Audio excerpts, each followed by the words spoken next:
Good evening, guys and gals. It is a pleasure to be here with you. We've got the great David Smith, William Forcum, and Scott Miller as our special guest. We will be talking about persistence, all things persistence. I'm sure we'll have plenty of Bible references. So we are all Bible believing Christians here. As hey, this is the room for Christianity, so no surprises there. Hallelujah. But we will also be talking about the financial part of it because we are also all financial coaches. Yeah. But we will also be talking about the financial part of it. Working on some technical difficulties here, trusting that David is working that out. But as we are, uh, okay, cool. Really brainstorming on what we will be discussing because this is live and unscripted. Feel free to man that chat box, come in with your own ideas, questions, comments, maybe some objections. Those are always fun. And then we will open the mics after 30 minutes. With that being said, David, Hey, this is going to be awesome. We're going to be talking about persistence, and who better to talk about persistence than the one, the only Scott Miller? Now, let me tell you a little bit yes, something about him. This guy here, he's been RPC, just like us, for quite some time. Ramsey preferred coach. He actually has the knack of talking to people years after he has originally talked to them and then getting to talk to them later on after that point. So, the perfect person to talk about persistence, let's bring up the wonderful Scott Miller. Good evening. How are you guys doing?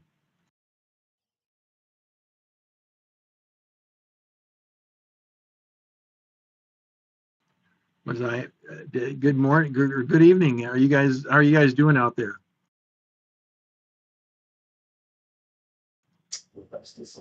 I wanted to I wanted to say good evening to the people there, the admins, and to the anybody else that's listening. Um, it's an honor to be here with these guys, with Dave and William. Um, I've had the privilege of meeting them at our enrichment conference. That was an awesome time. I've had a lot of experience back, which goes back a few years. Um, for those of you who don't know, uh, I've got white hair here. I've got, I have got, I'm a young 69 years old. And so I've been around for a long time, involved in sales, in management, in project management, in all kinds of things. And I've I've learned a number of things that some people don't, I guess. But the one thing I'm thinking of that is really important is that I used to be I used to be in really deep debt about 18 years ago, and the the problem that while I was struggling and trying to get out of debt, I just kept pushing and I kept pushing and I kept pushing. And for 9 straight years, I held two jobs, sometimes three, and I just kept going. And that's basically what it took. Um, we are out of debt. We are out of debt. We've got money in the bank. And I'm now working like William and David to help others either avoid the garbage that I went through or help people build a plan so that they never ever have to experience it. And I love what I'm doing, but it takes a while. I've run into people that don't. I've run into people that don't will not respond to me before. And there was a time when I was really frustrated. I think a lot of people could be frustrated by that, but uh, but I would periodically respond or periodically reach out to them and reach out to them and reach out to them. And then I started hearing stories of people who didn't talk to their didn't talk to the coach for months, sometimes years, and they would finally, all of a sudden, they would show up. The most recent one is I'm seeing a prospect this coming Saturday afternoon. Uh, she was supposed to meet with me back in February of this year, and it turns out she lost her mother, and so talking to me was the last thing on her mind. She had to take care of all kinds of things around surrounding her mom, and it was a tough thing for her. But I reached out. She said, "Yeah, let's get together and let's talk." And so we've already talked once, and we'll be talking again this Saturday. And that's the kind of thing that I'm talking about when it comes to persistence for coaches, really, and even anybody else. If it You never really know why someone is not responding, and that I'm learning. I learned that many times, um, and I think that's one of the keys to keep going in this business is don't give up and don't assume that people don't want to talk to you. Uh, you never know what situation they're in because you don't know who they are. You don't know their life. You don't know their past history. So that's where things are right now. Yeah, I it kind of reminds me of that story in the Bible about the persistent with the king. And the king decided to wipe all the debts away just because he didn't want to hear them anymore. Quit bugging me. I'll take care of it. It's done. Now we're going to talk about the rest of the story. We're just going to talk about that persistency. He was so persistent that the king decided to just wipe it out. Just leave me alone. You know? So sometimes persistence gets the job done, not really in the right way, but at least it gets done. It's interesting, isn't it? It's interesting. You say not in the right way. It's like, I think the way that you're meaning is like not in the, you're handling it, you're working for, like Scott mentioned, it's working two, three jobs sometimes, cleaning that up. And he made a mess and he cleaned his mess. I think that's what you're meaning. Yeah, because like when you're doing it, we're supposed to be doing things on purpose. And when you do it on purpose, you're doing it for the right reason. But if you're being persistent, you're being annoying, that's not proper, but it still works because you're being annoying. And hey, look, just get off my back, Mhm. you know? Yeah. And something that you said, Scott, you said, listen, we don't know what these leads are going through. We don't know what these people are going through. These are people with heartbreak, with betrayal, with struggle, real striving, real effort. Uh, Perhaps it's not, they're not ready. Perhaps it's not the right time. And then I think that's where persistence comes in for us coaches to not be annoying, Or should we? but to be persistent.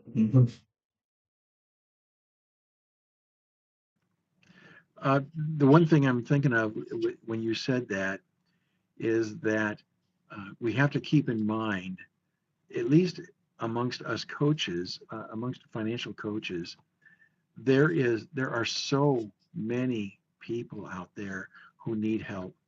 There are so many people who are struggling. Um, and in fact, the statistic I'm thinking of is is that 78% of people out there who live around each and every person who's listening to this are living paycheck to paycheck. In fact, 60% of them cannot handle a $1,000 emergency without serious difficulty. That is a problem. And if that's the case, I don't know if we have any competition. I think it's just a matter of reaching out and continuing to reach out and continuing to reach out to other people. Don't worry about you can't reach one person. You can't reach this specific person. There are way too many other people out there who still need help. Yeah, that is key. A lot of times, um, we're reaching out to people, and we go to other people and stuff like that, and um, we do among coaches we do what's called like a drip system because we stay in them. You know, Yeah. Yeah. It's like persistence versus being annoying. Where's that line? Where's that line? Because there are some people out there, even if they have inquired about talking with a financial coach, um, and you reach out the one time, it's like they're immediately annoyed. And there are other people out there that have inquired about talking to a financial coach that aren't really going to take your inquiry or their inquiry seriously until you've reached out 7 to 10 times.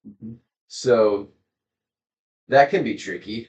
yeah, because it's known that even an ad it has to go in front of your face 7 to 8 times before you even acknowledge it. So we have to like bug them, but we don't want to bug them. Mm. So where is that line?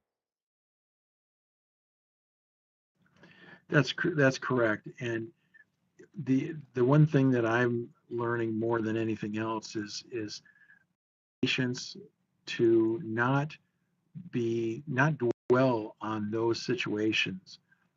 Be patient with everyone you want to start working with. When I say start working with, it's just reaching out. Everybody you want to reach out, you don't know their situation, um, and you don't know what's going on with them. It reminds me of a situation with a 34-year-old woman, mother here in town. I'm in central Illinois, and I couldn't figure out why she wasn't reaching out. She, granted, some people are really attached to their pets, and she lost a dog that she'd had for 13, 14 years. And then I said, well, my deepest condolences. I get it I get where you are, because I lost my dog a number of years ago, and I know how it feels. And because of that, we built a better bond, and she and I are going to be talking with each other in about 2 or 3 weeks, when things are settled down a little bit better. But that's just perfect. I mean, that's the way I want them to react and respond to me if I was having the same situation, if I was in the same situation.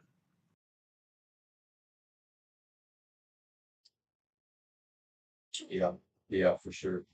And I think we can learn a thing or two from the man's best friend, right? From the border collie there. He's an excellent listener, right? Or she doesn't pick fights or say sarcastic comments or anything like that. So I love that you brought that up. Well, if they're young, they pick fights. Sure, they may bite you, right?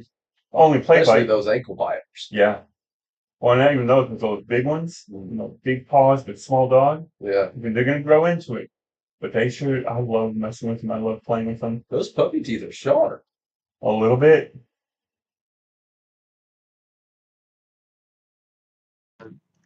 One of the other stories that I'm reminded of, I think we talked about this at one time, and that is I heard a story about a guy named Jacob, the youngest brother of 12, and he was he was a little sprite little guy, and one thing led to another, and his brothers just hated his guts apparently, and they sold him to some people, and he ended up in trouble with the king, of course, and he ended up in jail. And and I thought, well, this is interesting. If you could imagine who, if you were him, if you were Jacob, and you thought, oh, certainly somebody's going to find out what the truth is, and they're going to get me out of jail. And so one day, then 1 week, then 1 month, then 2 months, then 5 months, 10 months, 15 months, 2 years goes by. That's persistence, I think.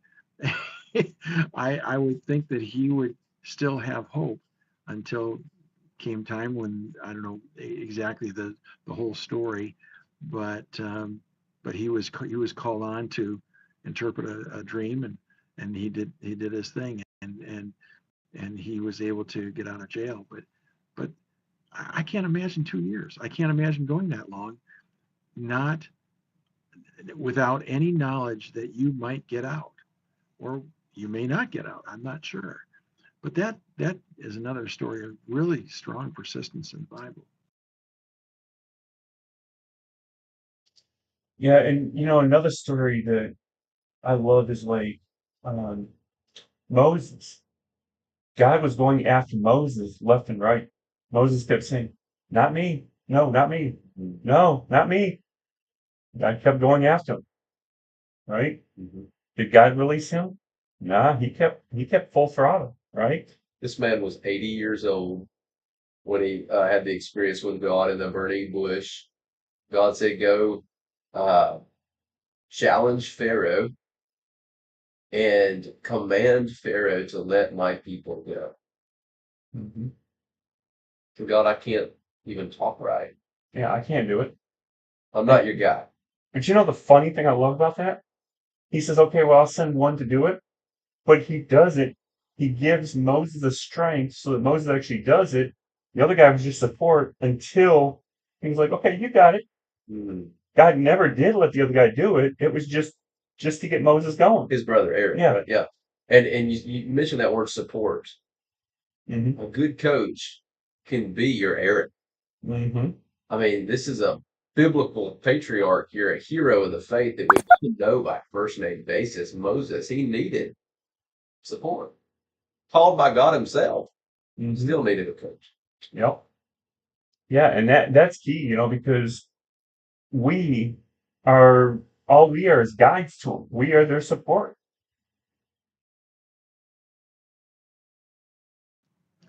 I One of the things that goes along with persistence, though, is consistency. The term has I've struggled with that for a long time, um, and I am being challenged with that again in this type of a business where I need to reach out. I need to use more than one method of acquiring clients or of serving clients. I prefer to say serving clients to the point where they want to continue being served by me.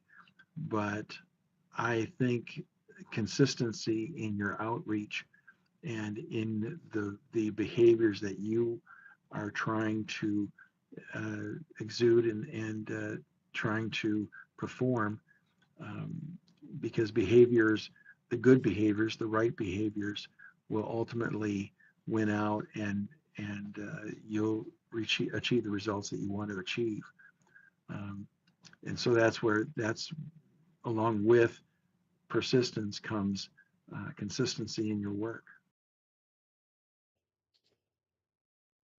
Yep. Yep.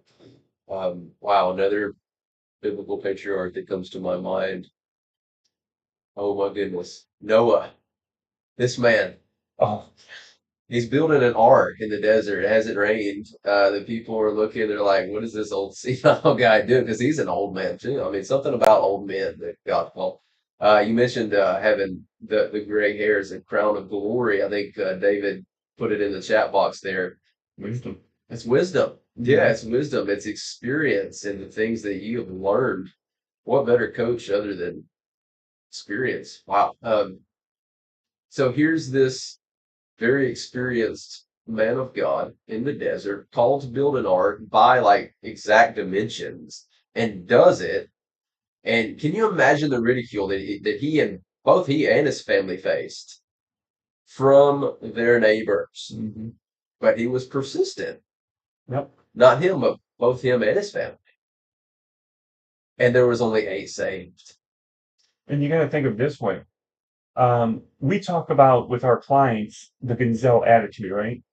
Well, before what we do, even before Gonzelles were around, God instructed in Noah, hey, look, you either build it or you die.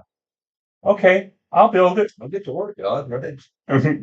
That's what I would do, wouldn't you? Yeah. It's all part of who are you serving?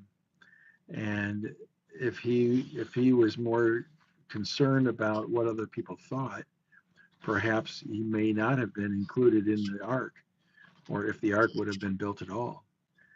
But he chose to serve the one that he chose to, and he built the ark. I'm learning that there are people out there who don't want to talk to me for whatever reason, and it doesn't bother me at all. For the most part, I look at it from this point of view that it's not so much that they're not rejecting me, they're rejecting an offer, and they're rejecting what I am offering. And not everybody wants to get out of debt. Not everybody wants to live a more fruitful life. Not everybody wants to work to better themselves.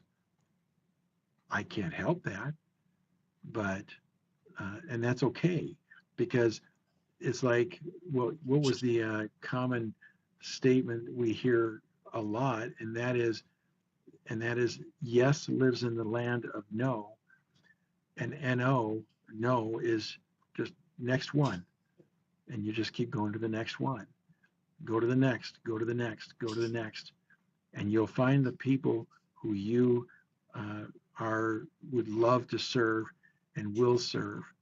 And I am so privileged to have a number of clients that are actually enjoying the journey, and those are the ones I think about. Those are the ones that I work with. Those are the ones I really really push for. And I don't worry about the ones who decided to blow me off and and say no, I don't want to talk to them. I said okay, whatever, and that's how it works.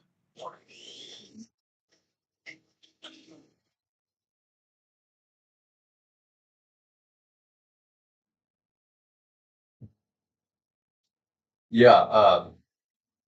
Wow. Wow. You know, There's somebody out there wanting us to reach out. They're begging God for an answer. And then when we step into that role, we get to be that answer. Hallelujah. Yeah, if we are consistent in our work, and if we consistently every day or every week do the things we need to be doing and reaching out, and if it means a phone call, fine. If it means going to the oh, there isn't such. I was thinking of the white pages. Nobody knows what the white pages are if they're under 30, right? Um, but if the white pages, if you went to a telephone directory, you could do that. Um, there are lists everywhere if you think about it.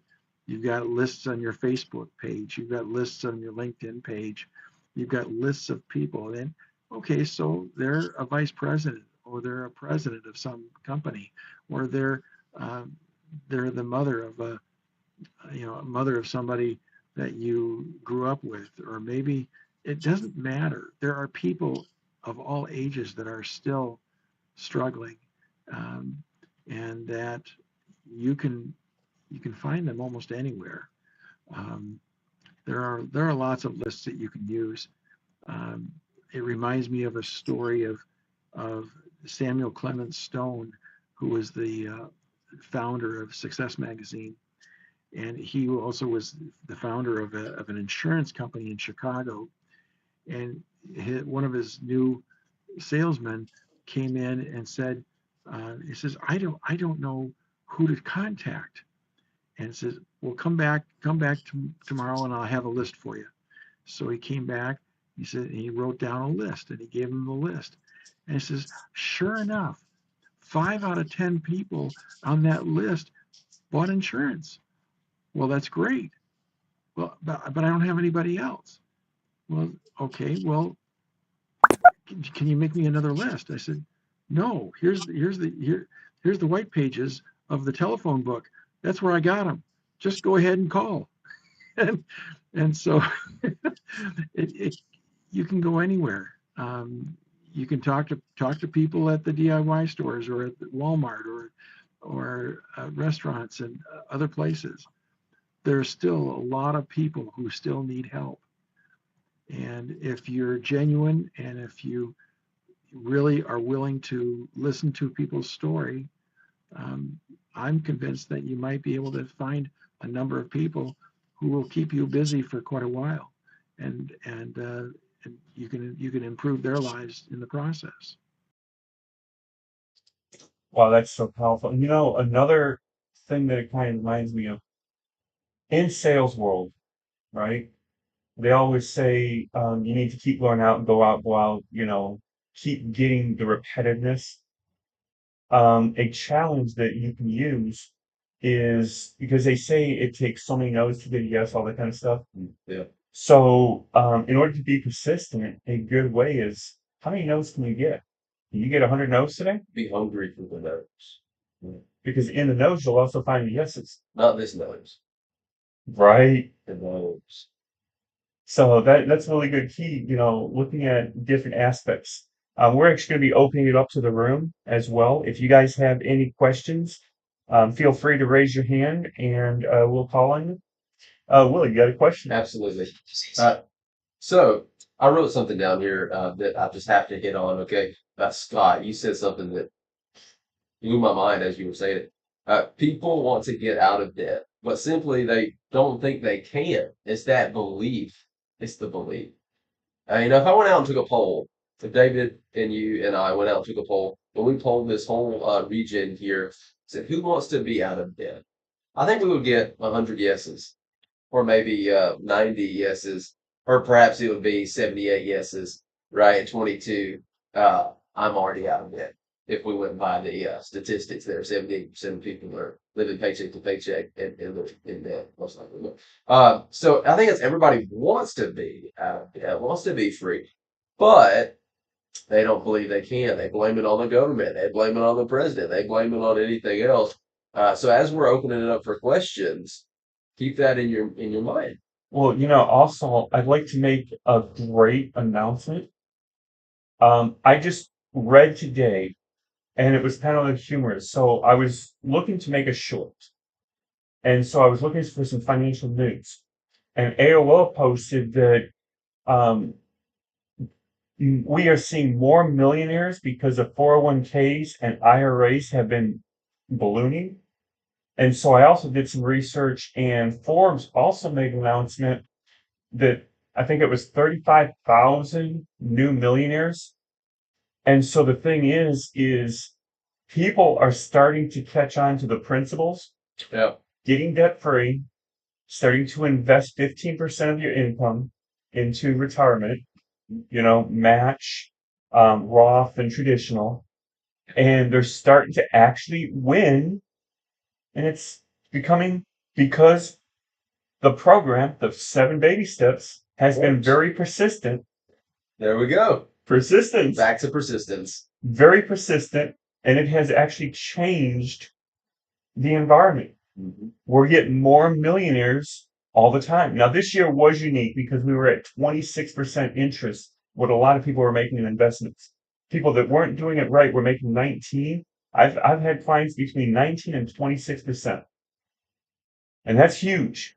Now, think typically it's only 12% is the average. This year was definitely above average. So, we're always maximizing when we can. Yep.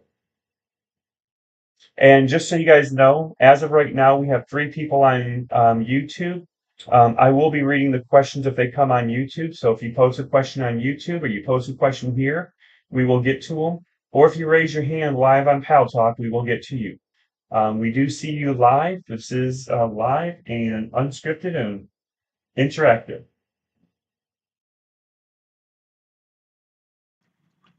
yeah, if anyone has a question, I'd be happy to listen in.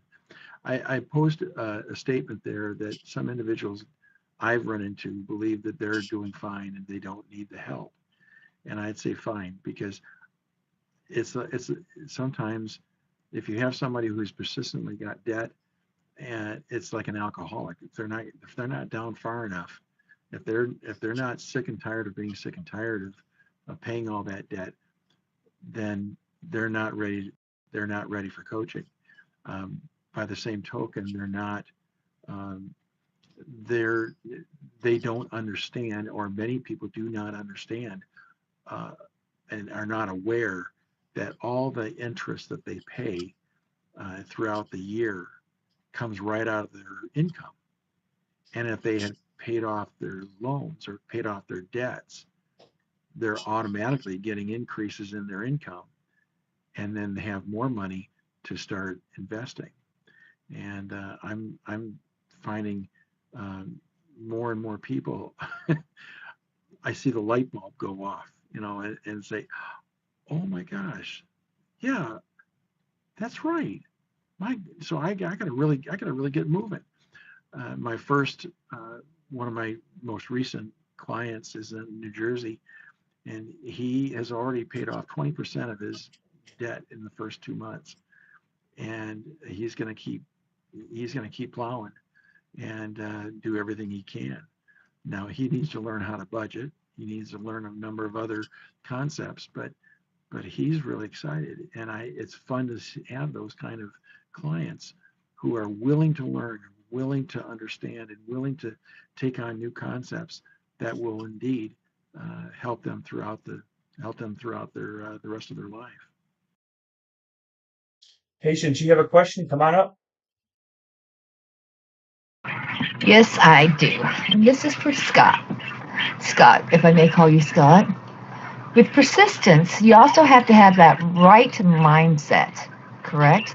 Like, hey, I'm ready to do this. Let's move forward, invest, et cetera, pull myself out of debt. But also with persistence, would it be like practice what you preach? Because you said, that we all need to practice on being persistent, right? On our goals and everything else. And plus, we also would have to feel comfortable with, let's say, our coach, financial coach, as you may, and trust that they're giving us the right information and taking us down the right path, as you may say. So let's say we're 3 months in, we're pulling our way out of debt. But hey, man, that $5 cup of coffee looks pretty good right now. So with that, some people might say, okay, it's just going to be one cup, no big deal. But then eventually it becomes that old habit again. So how would you say, because, it's hard to be persistent all the time and stay on track. How would you keep your clients and even you on the right path? That is an awesome question. That really is, Patience. I really appreciate that. Um, the one thing that I have found to be a real winner when it comes to um, dealing with people who, in a sense, fall off the wagon. Perhaps they went over their budget on a certain line item in their family budget that month, or if they just fell apart. I it's funny that I just had a conversation with a prospect yesterday who um, who just did that very thing, and there's no reason for me to shame them. There's no reason for me to degrade them. There's no reason for me to to try to push their nose in the dirt, so to speak. I I said, I get that. I've been there. I know what it means. I know what it means to fall and falter. And I know what it means to fall off the wagon. What's your what's the next step that you need to take? And so instead of degrading them, I'm asking them to help me come up or help them come up with the next step that they need to take. And I'm with them. I'm going to cheer them on all the way. And I realize it's a cup of coffee. Don't don't hurt yourself. Don't uh, don't beat yourself over a cup of coffee. Don't beat yourself up over a bigger meal than you expected, or a more expensive meal than you expected. We all fail. We all are fall short, uh, not only of God's ideas of what we need to be, but we fall short of our own ideas, and we fail. I get that. I've been I've felt down, and I've gotten myself a candy bar, and I said, oh great, there goes a few hundred calories that didn't need to take, but that's okay. What I found most successful what's the most successful approach when someone does fall off the wagon is to help them pick up themselves, and and work with them, and work side by side with them, and by asking questions that help them come up with ideas as to what their next most important steps are, should be they should be able to um, they should be able to do very, very well. I hope that helped you. Yeah, and one thing it also brings to me is like when we're coaching, we don't want it transitional. So it's not like, oh, you did this right, you did this right, you did this wrong, you did this wrong. We don't want it about the transaction. We want it to be about the relationship. Where are you at? Yeah. How can we help? What can we do? We are here to serve you, right? I love Star Wars. I'm just gonna say it, okay? I love Star Wars. My clients, they are Luke Skywalker, okay? I am Yoda. All I am is the guide to help you become the master, the champion that you are, right? That's what we are. So it's not about, hey, we got this checklist that you have to fulfill. And if you don't do this, you're going to get that whip. Not about that. However, it is about what can we do to help you out. So did that answer your question, Patience, or did you have a follow-up? Or Oh, you know me, David. You know me. Yes, I got follow up. It's all about connection. What you say, Scott? Like first time you're meeting a person, they come into your office, you greet them, they greet you. Hi, how are you? Shake hands, la la la la la, It's that connection. Because with that connection, what comes with that? Trust.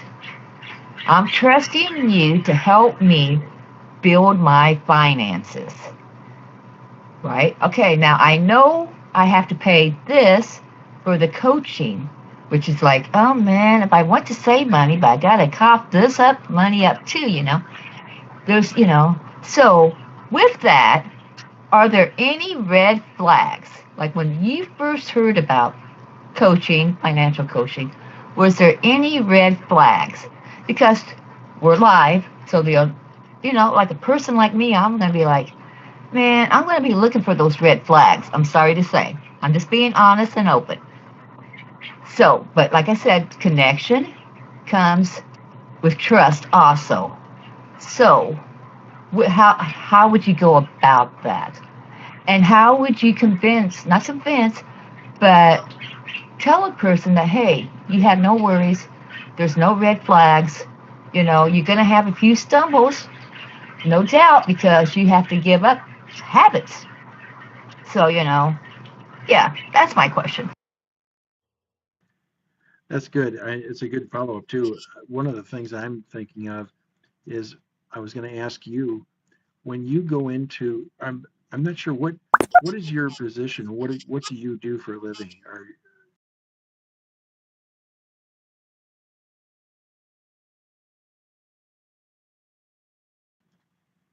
Patience. Yeah. What do you do for a living?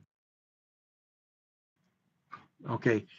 One of the things that I do um, is when I want to talk to someone and I want to start a conversation, the one thing I do is I look to see if there's something I can relate myself to them with.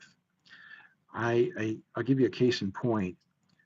I was in I was in the DIY store here in town, and I was in the plumbing area, and I overheard a conversation of an employee who had lost their father and then lost their mother 20 days later. And I I was listening to the conversation, and when it was all over, I said, "I'm sorry I happened to overhear that, but I am really terribly sorry that you had to deal with that situation. Were you have you when did that happen?" And I just asked questions. I just kept asking questions and let them talk and let them try to understand what was help me understand what was going on in their life. And I said, boy, that had to be difficult. That had to be a difficult time. And she said, yeah, it's things are getting better, but it was the kind of thing that I wanted to do is to try to relate to them. If I walk into an office and I see a football on the shelf, I'll ask a question about that maybe because I can relate to them a little bit about that, or maybe a baseball or a basketball for that matter. Or I see an insignia from a university or from a professional team, and I can talk to them about that. You find something that they're interested in, and let them talk. Let them talk about it, and that's one of the ways in which I try to build rapport. And along with rapport comes trust. And the more questions, exactly, a listening ear to, and that's if you if you try to ask, oh, I guess open-ended questions would be one thing, but ask questions that help them think about what we're talking about. Help them ask questions about what do they fear, what does a person fear about their finances? What does a person fear about what the future would hold? What is going on, and what is bothering them? What is so difficult about just having debt? What's so difficult about uh, maybe their debt is getting raised every so often? And you have to ask, I said, what would that mean down the road? And I find that the more I can build into that and write down what's going on in their life, I finally have to ask them. I say, well, I get that. This has got to be difficult for you. So what kind of a plan have you put together? Has it worked? How is it working for you? What trouble have you had trying to do it that way? And I find I learn more about what they've tried to do. And has anything else worked? Have you tried anything else that's worked? And I said, well, no, we haven't done anything else, and we just really need help. I said, and are we, we've just struggled and struggled. And says, well, do you want some help with that? And finally, when you've dug deep enough into their problems, and you've tried to keep to figure out what they've already tried to do, and find out that they're really hurting and they really want some help. And so that's the last thing you want to ask is, do you want some help with that? I mean, they're not going to say, well, I don't need this kind of help. Well, what was the conversation for? But for the most part, I try to ask them questions so that they can share as deep as they can, because there's always something that's really deep down inside that they really want. And maybe it's freedom, maybe it's to be able to sleep at night, whatever it may be. Um, that's what we try. That's what, as coaches, that's what we try to do. We try to figure out what's the root cause of the problem, or what's the root problem that we're dealing with, and hopefully we can find that and then start guiding them out when we can. Okay, so like, let's go back to what you said. Like, what's the root cause of the problem? Okay, I know that would lead to it takes you over, it leads to stress, all kinds of things. It comes up. So with that, have you ever found that, let's say it's a couple, that they put blame on one another? So with a coach, have you ever found that you also have to be a counselor, and assure them that, hey, it's no one's fault, you know, it happened, we'll get through it together as, let's say, a team. Might as well say, because you guys will be a team, right? You can get on the same page, have the same goals and everything. So with that, sometimes do you, as a coach, feel overwhelmed with some clients, as you may say, where they come in, they say, okay, well, man, it was my wife. That credit card, it's easy just to swipe it and buy what you want, right? Yeah, I get that.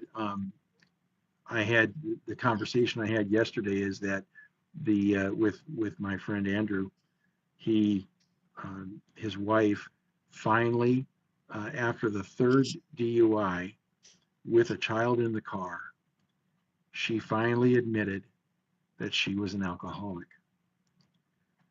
But he also admitted that he was no good at finances.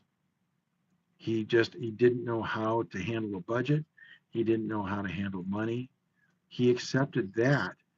And in that case, both accepted blame for a lot of drama that took place in their newly formed marriage, which was only about a year and a half old.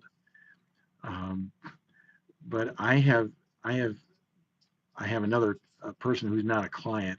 He's asked me to reach out to him, and I need to set up a time with him next week.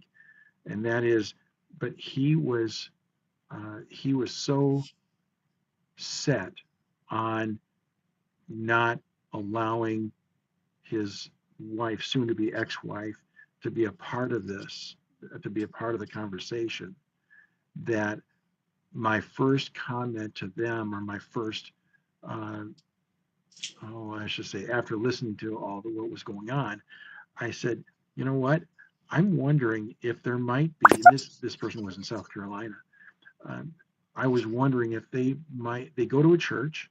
I said, have you checked the church to see if there might be any counselors there, anybody there who are part of the staff that might be able to help you out? Because I was not going to help them out with their finances. I think I felt, I, let me put it this way, I don't know about being overwhelmed, but I did feel that I did feel that um, I did not feel comfortable trying to go after finances and trying to build a budget with only one person there. And so this has been since November of last year, since I last talked to him. And at the time, I just felt I'm not going to deal with this, because I'm not a marriage counselor. And I asked to see, because they go to a big church. They go to a big church in South Carolina, in Columbia. And I thought, okay, let's see if they can find somebody. And he never talked to me again until just last week. And he said, yeah, let's get together and let's see if we can hammer some things out. I said, okay, but that's something's what it takes. But we have to be aware of what we can and cannot do. That's You're absolutely right, Patience. You can't, sometimes you just can't deal with it. Yes, sometimes I'm a counselor. I'm sure sometimes David and Will are counselors too. Sometimes they feel that way. Um, and you're right. Sometimes the fights show up. You don't want money fights. Isn't that why they came to a counselor? Or isn't that why they came to a coach? Is because they don't want they don't want all those money fights anymore.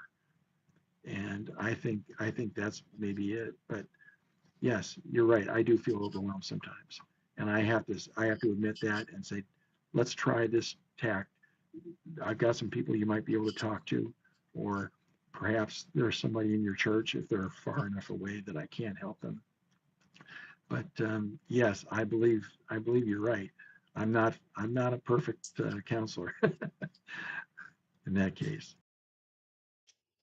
Well, I don't know if you're a perfect counselor. I mean, it comes to like, some people could just walk up to a person and open up like it's nothing. I'm that person. I draw those people in for some reason. I do not know, but I do. But you also hear a lot of times where people are at their end, and some commit suicide just to get out of their debt because they think it's the easy way out, not realizing they leave so much. They still leave that debt, but they leave it with their spouse or other people. They gave the other people that burden. But I'm back to the connection part. It's like, because you have to win the person.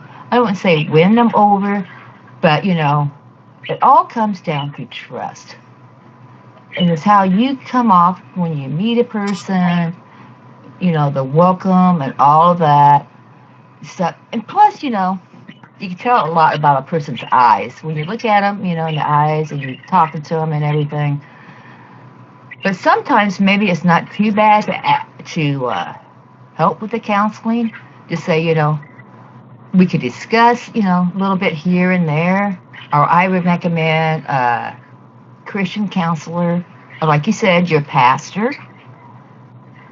But when somebody comes in, let's say, they're $150,000 in debt, and then they are spending like no other. They're spending like $8,000 a month, let's just say, living beyond their means. Which that's how we get in debt, right?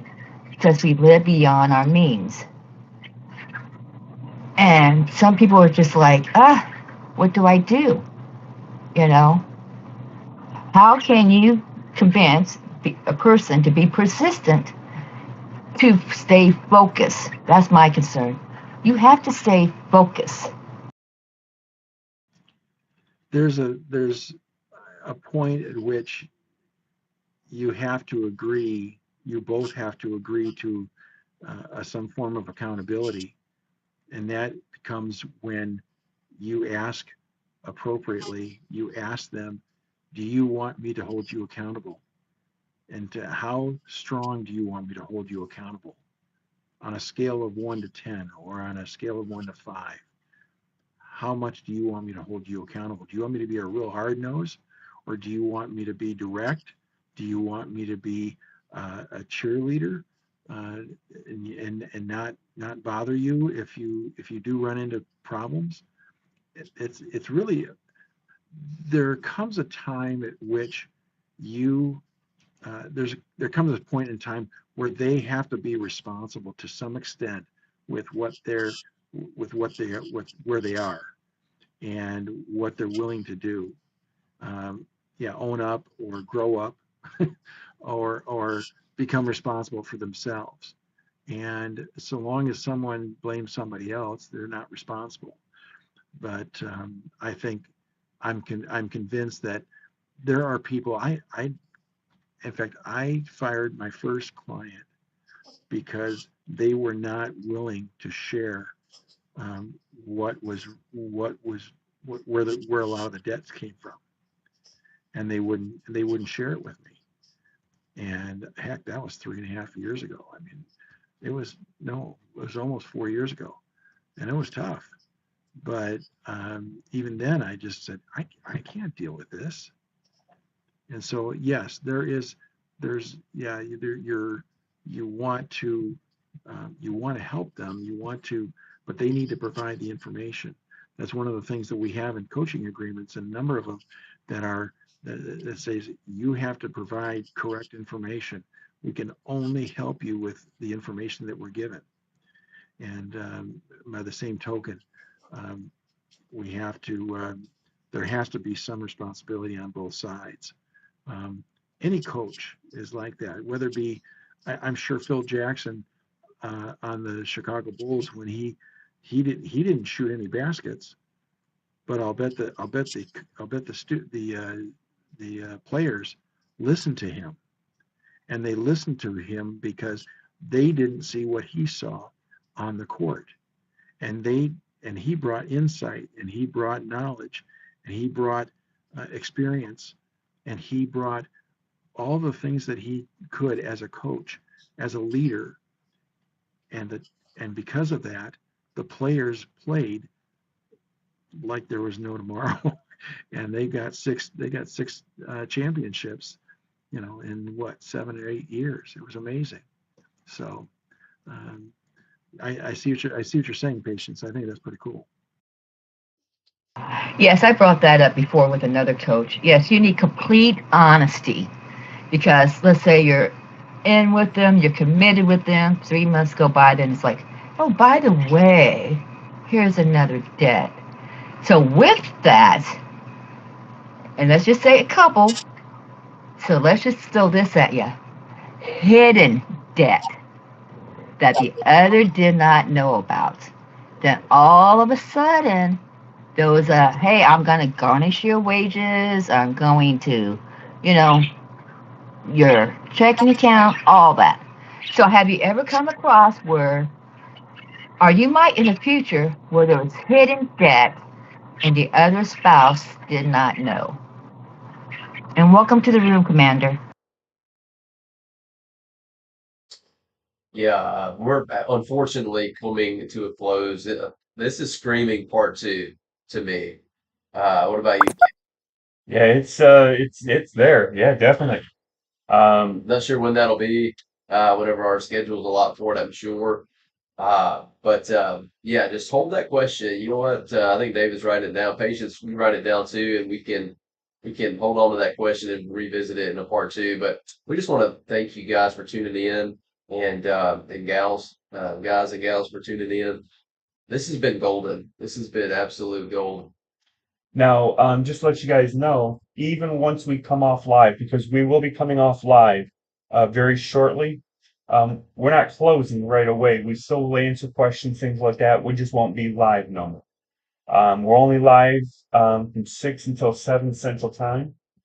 So we've been live for 57 minutes. So I do have to say, on YouTube, we have had anywhere from 2 to the record. We did have 4 people on YouTube. So it's been between, right now we have 2. It's been between 2 and 4. So I did. So the record we had was at one time we had 10 people in this room and 4 people on YouTube. But the record we've had in this room has been 12. So we've been fluctuating between 12 and 4 people. And as we are persistent, That's that right. number will grow. So make sure you subscribe to the channel.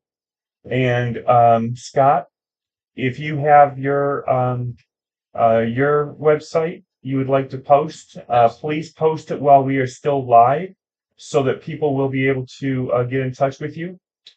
And by the way, this is only our 5th episode. This is the third one, right? 5th. Well, the two didn't.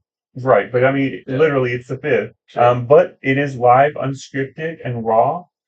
We're learning as we're going. So, I think last week I did the YouTube on the same screen that we were live, and this time I've done the YouTube next to it, so it's not. Fluttering up the screen. Yeah. Yeah. So I think this is actually the best one. That's it. Um, We'll know for sure when we review. right. There we go. So, but like I said, we are still going to be here. We are still going to be answering questions. We are just no longer live. We are live right now, but Scott's website is there, and you guys are more than happy to click on it. If you are in the room live, you can actually click on the link if you would like to get a hold of them. If you are watching it from YouTube, all you have to do is just copy that. I will post it down in the comments below. Yeah. And some final words here, just not to throw a net for your feet, Scott, but to really tell you, just to brag on you for a minute. I've had those one-on-one talks with you, all of you guys out there, okay, and gals. Don't want to miss this. You need to talk with this man. And he goes there with you. He's real. He's real, and he'll be honest, and he'll also be really compassionate. Yeah, At the round table. around things. Okay, so officially we are now